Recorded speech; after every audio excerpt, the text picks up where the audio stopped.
right, now let's take some time to go through how I have Canvas set up for you so that you know where you're going and all that sort of stuff during this semester. So when you first log in, you should see this page.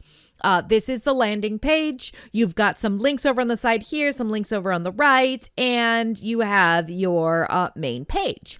So over here on the left, you've got your home page that you can click on. It will always bring you back to this landing page with all the links. Underneath that are announcements. So anytime I have something to tell you or things of that nature, I will put them in the announcements here. You should be able to see those as soon as you log in. So double check those on a regular basis just to make sure you know what's going on. If something breaks, which it probably will at some point, I will talk to you there. If I get a lot of questions about the same thing, I'll put it there. That's what that's for.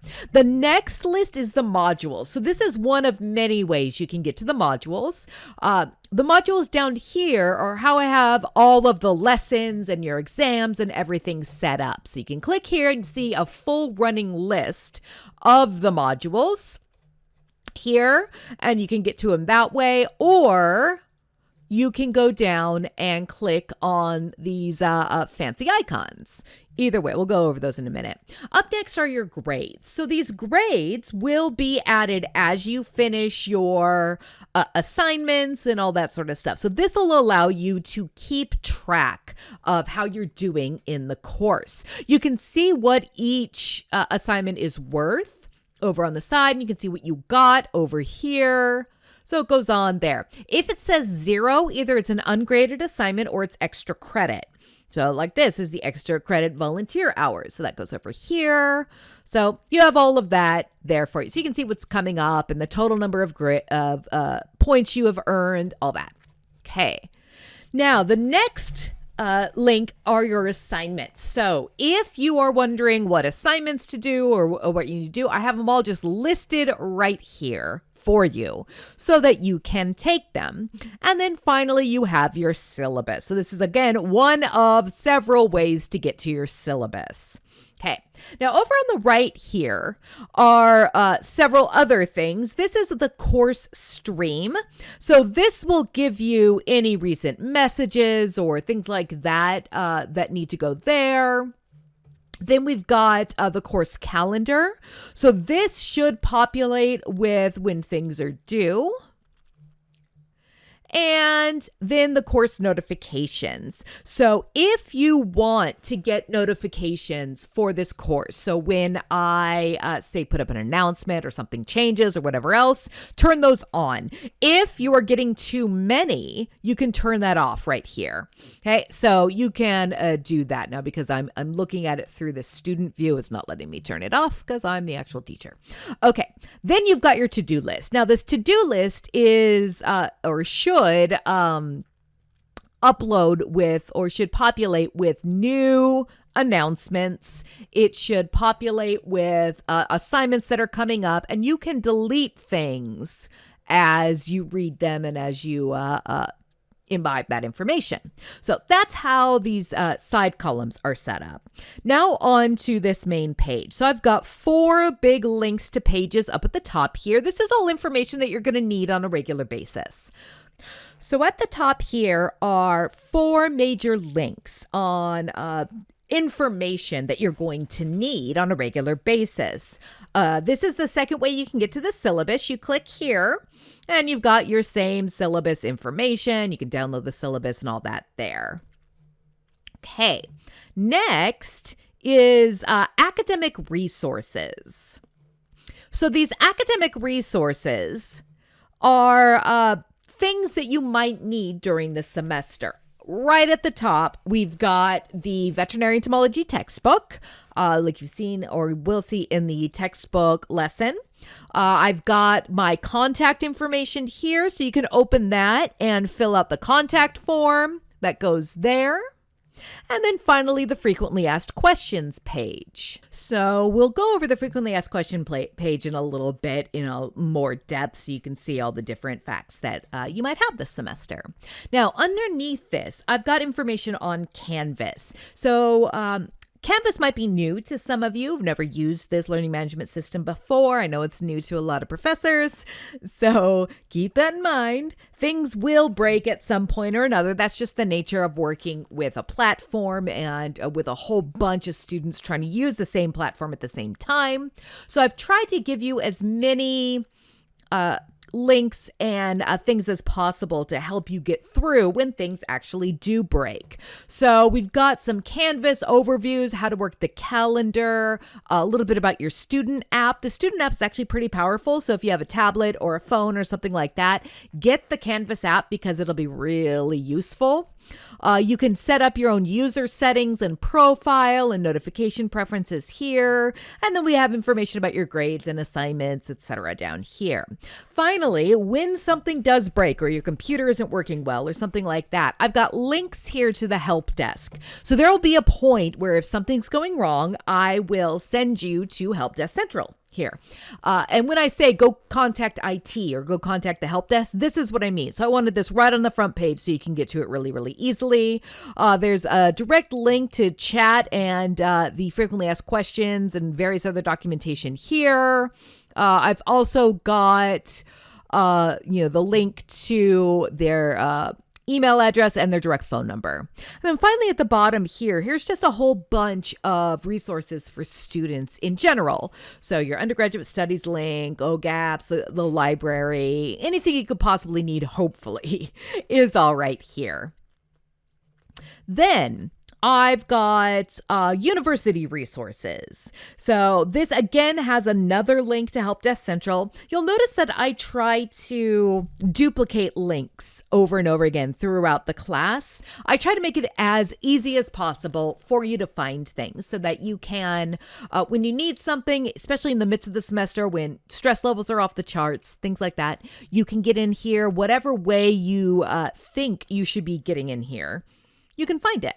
Okay, so I've got all these things. This includes the computer requirements, open access labs. This is something I've mentioned during the syllabus, but this is in case your computer doesn't work or you lose your computer, something breaks. This will tell you where you can go on campus in order to do your work. So that's an important link. Also internet access, study rooms, and then general student resources that I've mentioned again in the syllabus, like disability student services or counseling and psychological services, student assistance, anything you could possibly need. I've tried to put right front and center on the homepage for you. Now, if you need help finding something, or if you need a resource that I haven't put up here, just fill out that form or contact me in some way, let me know, and I will do my best to find you that information so that you can go and get it when you need it. Now, the last link that I have for you here are my online office hours. So this gives you a link to my Zoom office hours. This is when my office hours are, and I've got, this should open Zoom directly for you. Hi, there I am.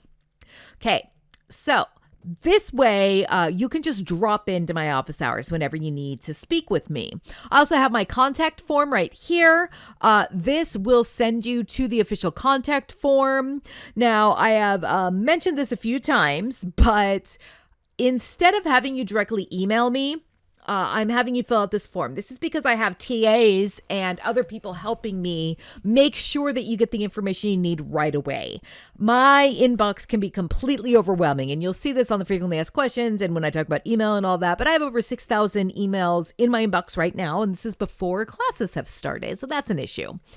Your email might get lost, and I don't want that to happen. So what I have is this form so that it can be routed to somebody who can help you right away. Some stuff only I can do, so it comes to me and it gets flagged as important. Other things my TAs can do, like if you need a quiz reset or something of that nature, or you're sending in an issue, something like that, we can deal with that. So fill out this form in order to get a hold of me.